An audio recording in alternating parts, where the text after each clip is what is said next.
All right, Saturday afternoon at Comic-Con. This is when it gets serious. You guys are the real ones. Yes, you are in for a treat today. My name is Josh Horowitz. Yes, I host a podcast called Happy, Sad, Confused, but today it is my honor to help introduce you to the world of the Penguin. Are you guys ready for this? So if you're like me, you obviously love the world of the Batman as created by the great Matt Reeves. Of course you do. And if you're like me, you were blown away by what Mr. Colin Farrell did. Yes! With this iconic character, and maybe you wanted more. Well, the good news is you're getting a lot more. You're getting an 8-part limited series for HBO called The Penguin. I've gotten a sneak peek at this. It's freaking awesome, guys. You guys are in for a really special treat today because we have some footage to maybe show you, and we have an amazing panel. So without any further ado, please give a warm Hall H welcome to our panelists. First up is showrunner and executive producer Lauren LaFranc, everybody. Give it up. Please give a warm welcome to executive producer Dylan Clark, everybody. We need some amazing cast members here. Renzi Felice, join us, please. Renzi, come on out.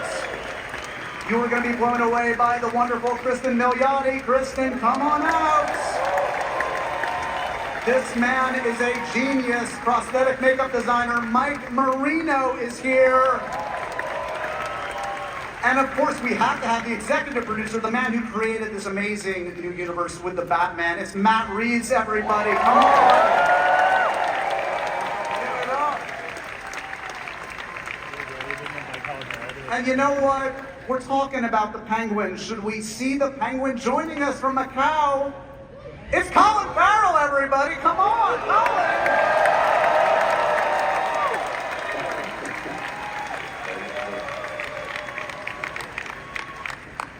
Welcome, guys. Colin, it's good to see you, man. I thought we agreed you'd be in full Penguin makeup today. What happened? Did you not get the memo? I was going to say, it's good to see me too. I can't see anything else. There's no one here, Colin. There you are. Hey, man. Yeah, no, stuck in Macau working. Well, working. I use the term loosely, of course. I'm doing a film. We're thrilled to have you. 6,000 friends in Hall H. Say hello, Colin. Yeah, I wish I was there, man. Kind of sucks. I wish I was there with Brew, with my peeps, my penguin peeps. So Matt, I do want to begin with you. Take us back to the creation of your wonderful film, The Batman, and maybe when it kicked in that there was more to be mined with this remarkable character. Well, you know, I mean, the thing about it is that when I was doing when we were writing the script was getting so long that I had this thought that it'd be really cool to do. First of all, I said literally to the head of DC at the time, hey, you know, this would be a really good, maybe instead of, because the script's so long, we could do like a limited series. And he goes, we have nothing to do with HBO, which they didn't at this point. But now they do. And so as we were moving forward, one of the things that I always thought was, God, it'd be really cool to do a show with these characters and find a way, this is the thing we're calling the Batman epic crime saga. And so as we were sort of working on it, you know, when I first met Colin, we actually, here's the weird thing. Seeing you still, every time I see you, I'm like, that's what you look like? It's just so weird, man. Because honestly, I've seen Colin probably in person out of makeup 2-3 times. Yeah, exactly. But I've seen him many, many times, so it's very strange. But as we were doing it, originally we met in the hotel, at the Soho Hotel, and you said to me, you really like the script? You're like, I'm not sure, I don't know if I can play this character because I'm not sure, I'm just not sure. And I was like, oh man, I really would love you to do it. And you actually said, maybe you should play the character. And I was like, I don't think I should play the character. I did, I thought you that did, was you great. said that to me. You did. Yeah. And so then, but then we started talking about it, and we started talking about what he could look like, what it would be, and we started talking to this man, and it started becoming this incredible thing where it was like, well, I thought, because you are you, and you're a very pleasing looking gentleman. And so I thought there's a telltale version of the character, right? Oh God. Anyway, there's a telltale version of the character, the telltale video game. And really we talked about kind of John Cazale and that kind of stuff. And then Mike talked to you, talked to me, we talked about a bunch of different things, and all of a sudden, Mike came in with this sculpture. And it was like the craziest thing ever, and I was like, wait a minute, you can't do that, because it's gotta be, no one, they're gonna say, that's a guy in makeup, that's not gonna work. And then he promised me, he said, no man, the skin is so soft. And I was like, okay. And then, Soft and hot. what's that?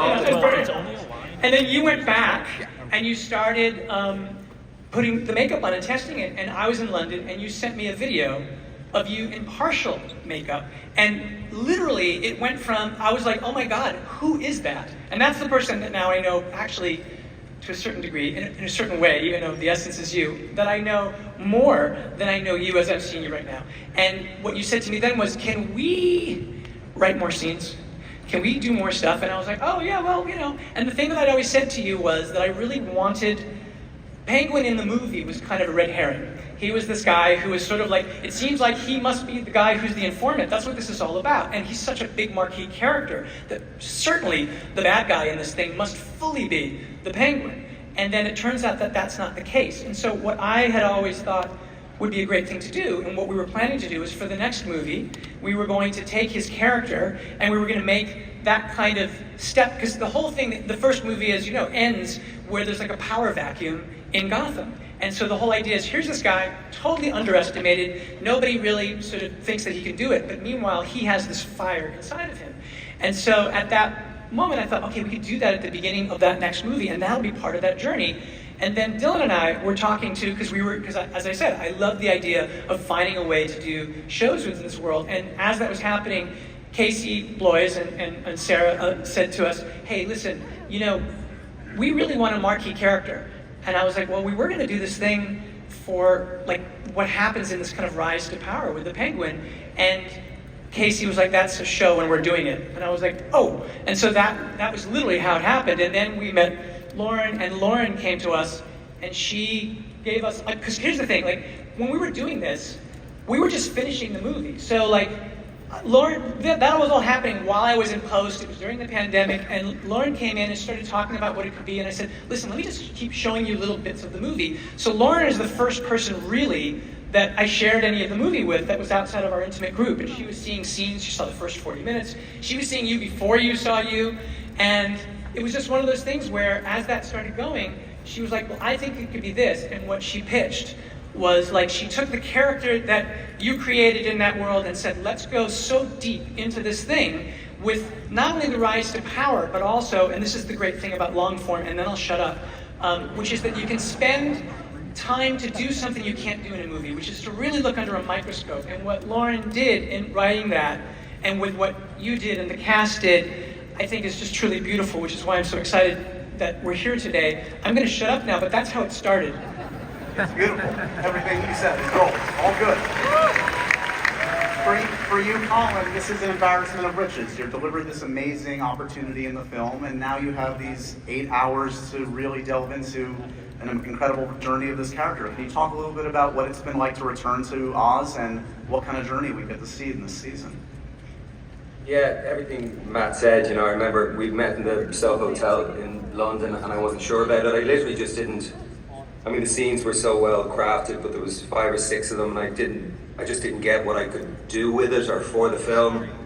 And it wasn't until, but I still wanted to work with Matt, and I still wanted to, I grew up watching Burgess Meredith as the Penguin in the TV show with Adam West. Tim Burton's, Danny DeVito's Penguin, Tim Burton's world that he created before Chris Nolan's iteration of Gotham, and then onto Matt's. So the lore of this world held such a kind of attraction to me, and I just was really humbled and really excited that I could be in the world of Gotham and the idea of playing the Penguin. So even if I kind of hedged my bets and I said, you know, fuck it, I'll just, yeah, it's such an amazing, sorry. It's an amazing opportunity. It's an amazing opportunity, and I said, I'm in. And then I met Matt, you know, we met to talk when we were about 3 or 4 weeks from shooting. And, or no, it was longer than that, obviously, because we had to do a camera test. But I remember being in Matt's office in London, that's right, before I went back to LA and then did the first makeup test with Mike. And I was in Matt's office, and Matt said, have you seen what you're going to look like? And I said, what do you mean what I'm going to look like? He said, have you been talking to Mike Marino? I said, yeah, we've been sending pictures back and forth and ideas. And Matt had a computer like I have in this hotel room, and he went, you haven't seen it yet? And I went, no. And he looked over at me and went, come here, come here, come here.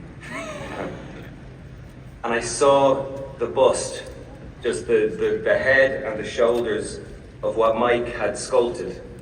And I instantly just had a sense of character, place, history, violence, pain. There was so much that was etched on the face of the character that it did me such a solid.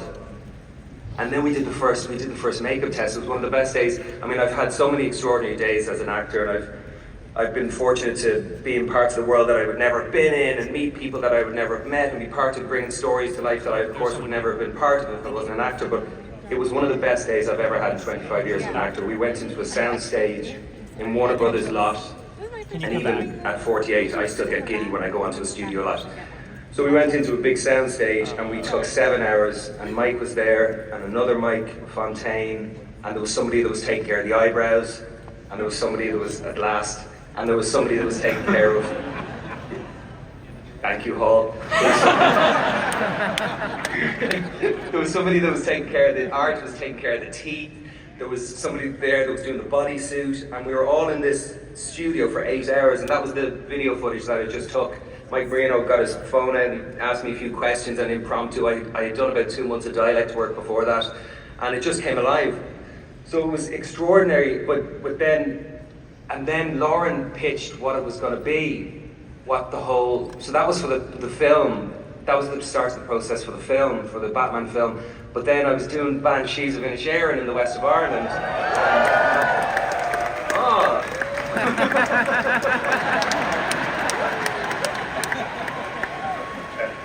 Go through my filmography. What else can I do? Not that. But then I was doing Banshees, and Dylan and Matt said to me, "We've hired Lauren Lefranc, and she wants to pitch you her idea for the show." And I remember going upstairs, and Barry was downstairs stealing my crunchy nut cornflakes as he did. We were sharing a house at the time, Barry Keoghan, and I went upstairs. We had a Zoom, myself, Matt, Dylan, and Lauren, and she just for 20 minutes spoke about this life and about how broken it was, and about the depth of ambition and greed and the consequences of certain events that took place in Oz's childhood. She talked about the relationship between Oz and his mother, which features heavily. Talked about, obviously, Renzi's character, and Chris. Hey, guys. Hey, Renzi. Hey, Chris. Hi. Hey, guys. But she just laid it all out, and I was just baffled. Look, I was just baffled by how brilliant it was, and how complicated it was, and how dark and painful it was, and also funny at turns. And it really was something that I was chomping at the bit to get back to. And we had a blast doing it. I mean, it's hard. Lauren, you're twisted. You're brilliant. I know. Brilliant. Yeah, you're a brilliant, bright, twisted, incredible writer. She did an amazing job. And look, this all came from Matt's whole creation of this universe that he spoke about. You know, it obviously leans into the genesis of this whole world of Gotham. And it pays homage in its own very subtle ways to all the iterations that came before, but he's created this world that allows all these characters, and certainly even in the 6 scenes that he gave me in Batman, allowed his interest to be piqued enough, and Dylan's and Lauren's, and hopefully the audiences to be piqued enough to give this character 8 hours of television, you know? Or streaming, or whatever the hell we're calling it these days. Well, there's no difference when you're shooting it, you know? It's just, it was a long shoot, but it was, he's just a tasty character. He's a disaster, like he's a... Should we give them a little taste?